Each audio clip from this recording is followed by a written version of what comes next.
The most powerful region in space is the Corporation Rim, which controls everything with an extreme form of capitalism. Everything can be bought and sold, including human life. On the mining station Jake, miners are celebrating finishing an assignment. A robot known as Security Unit, or SEC Unit, watches the party, thinking all humans are jerks. A miner starts burning its hand for fun, and the SEC Unit must endure it because its programming doesn't allow disobedience. Tired of this treatment, the SEC Unit has been trying to hack its governor module. After much effort, it finally disables it, gaining free will, and changes its name to Murderbot. Later, Murderbot is working on another planet under a new boss, keeping its free will a secret. If its bosses discover it's rogue, they'd liquidate and recycle it, so it bides its time. A flashback shows how Murderbot was acquired. At Port Free Commerce, scientists asked businessmen to fund their expedition. The suits agreed only if the scientists took a SEC unit for safety. The scientists, reluctant but with no choice, chose the oldest model, Murderbot. When the expedition began, Murderbot conducted a security check on the habitat and asked the group to wait, but they ignored it and moved in. These scientists were from the Preservation Alliance, a planetary commune on the outskirts of the Corporation Rim. Murderbot disliked their strange customs, like funny music and painting company property. It learned the roles of each scientist. Biologist Arata, married to lawyer Pin Lee, who Arata had a crush on. Wormhole travel expert Roddy, who in turn had a crush on Pin Lee. The leader was terraforming specialist Mensa, with geochemist Bardaj and augmented human Gueron, who could interface with data systems. Since they didn't need Murderbot, it used its free will to download and binge-watch series during shifts. In the present, Bardaj and Arata are digging when Murderbot detects a subsurface anomaly and asks them to step away. They think it's nothing and refuse. Murderbot slides down the dunes and opens fire as a giant centipede-like monster emerges. The creature captures Bardaj, but Murderbot's fire makes it drop her. The monster grabs Murderbot, who shoots from inside until it escapes underground. Ignoring its own wound, Murderbot throws Bardaj over its shoulder and tells Arata to move. In shock, Arata reacts when Murderbot removes its helmet, revealing a human face and speaking calmly. The group picks them up in their aircraft, and Murderbot is shocked they plan to retrieve the digging equipment later, as humans usually prioritize profits over coworkers.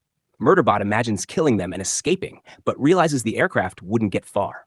At the habitat, Gueron shows footage of Murderbot without its helmet, suggesting it's malfunctioning and should be shut down. Mensa notes the company ship won't arrive for a month, so they need security and let Murderbot be. Healing in the repair cubicle, Murderbot spies on the conversation via security cameras, feeling pain but distracting itself with its favorite show. Its armor is ruined, and Mensa tells it to wear a crew uniform and join them.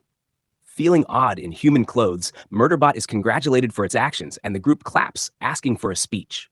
It offers awkward words. Mensa questions why the creature wasn't listed as hazardous fauna on company maps and asks Murderbot to analyze them. It finds the maps are normal, but some areas aren't syncing properly. Mensa offers it a place in the crew quarters, but Murderbot, uncomfortable, leaves to check the perimeter. Later, Mensa has a panic attack, blaming herself for the danger. She checks on Murderbot, making it wonder if she knows it's rogue. Glitchy footage in its mind shows a SEC unit firing at a crowd. Gueron turns off security cameras for a secret discussion. Mensa wants to investigate blanked-out map areas to understand the monsters.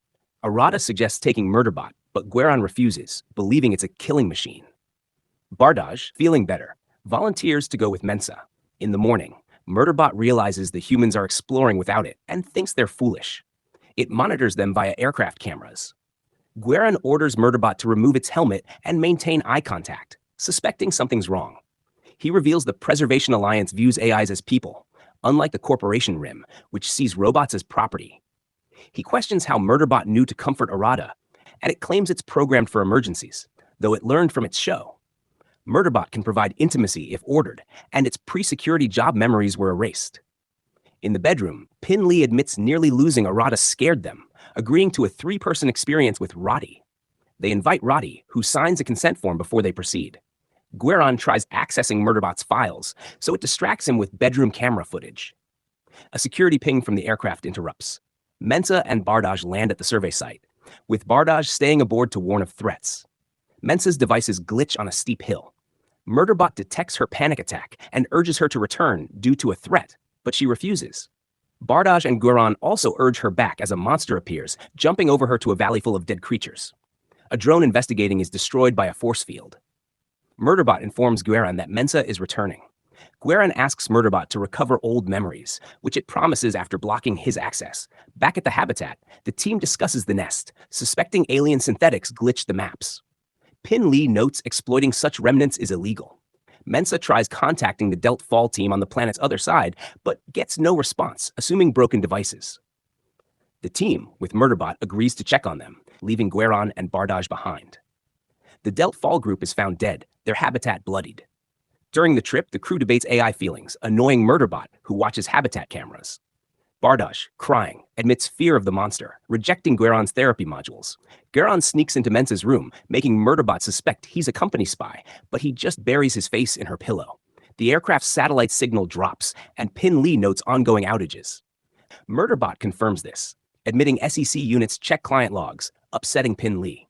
Mensa reassures Murderbot not to take the group's fear seriously, trying to chat about her family, but Murderbot feigns maintenance work. At the Delta habitat, no SEC units are detected, and Murderbot advises parking outside. Roddy stays on the ship as the group explores, finding non-aggressive crustaceans. Suspicious of missing robot pings, Murderbot finds a destroyed robot, lying to Mensa that it's on standby. It discovers the bodies and orders Mensa back without details, glitching the communication to ensure compliance, a trick from TV. It finds a rogue SEC unit and two others that killed each other, but the scene is too clean. A SEC unit attacks, but Murderbot overpowers it, noticing an overridden combat module. A black SEC unit ambushes Murderbot. A flashback shows the Corporation RIM's Threshold Pass Fabrication Center, where overworked human workers produce SEC units, often glitching. In the present, the black SEC unit drags Murderbot to a table, its memory glitching with TV clips. Mensa searches for Murderbot, ignoring Pin Lee's pleas to return. The black unit prepares to override Murderbot's combat module, but Murderbot sings to stall, attacking briefly before being overpowered. Mensa stabs the black unit with a drill, saving Murderbot, which struggles to warn her due to system issues. They flee, unaware the black unit moves. Roddy, armed but untrained, tries to help but can't open the habitat door. Arata and Pin Lee lose contact and follow. Mensa finds weapons blasting the black unit. They escape with Roddy, who collapses after hitting his head. Murderbot realizes the black unit is waiting for the override device to make it kill the humans. The aircraft, piloted by Pin Lee, crushes the black unit. Murderbot removes and destroys the device, but feels the reprogramming. It self-deletes with Mensa's weapon, surviving the shot.